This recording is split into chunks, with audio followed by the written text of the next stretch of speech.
Well, first of all, let me say that I'm not going to try and give a prognosis as to what's going to happen on the 23rd.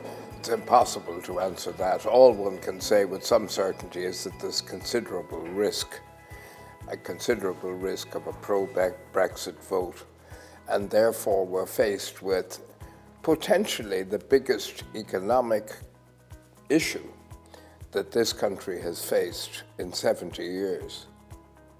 It's a political issue, and it is an economic issue. And it could well transpire also, obviously, to be a social issue.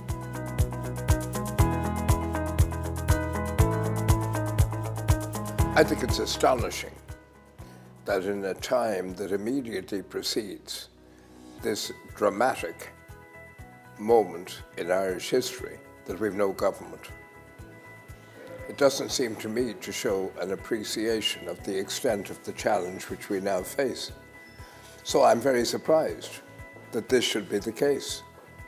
I'm very surprised that we have allowed a position to develop where we don't have in situ a government on a permanent and hopefully stable basis to prepare for the challenge that this would present.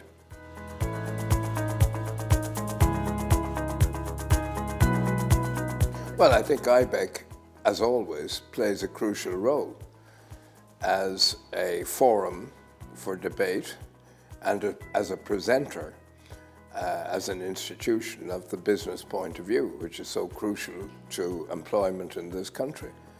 So I got the impression that there was a recognition in IBEC and its members of the extent of the crisis that would ensue in the event of this going wrong.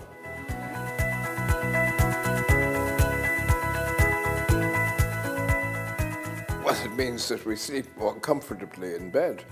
It means that Britain will remain a member of the European Union, but we needn't expect a sea change in attitudes in Britain to Europe.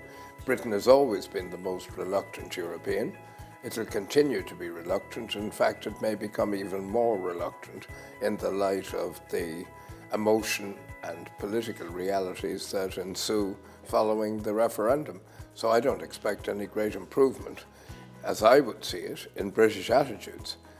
But the excuse that Britain has been misled into an engagement that it didn't understand will no longer be available, because the arguments are out there. And if Britain votes to stay in, so be it. We'll see what the impact, if any, is on Scotland.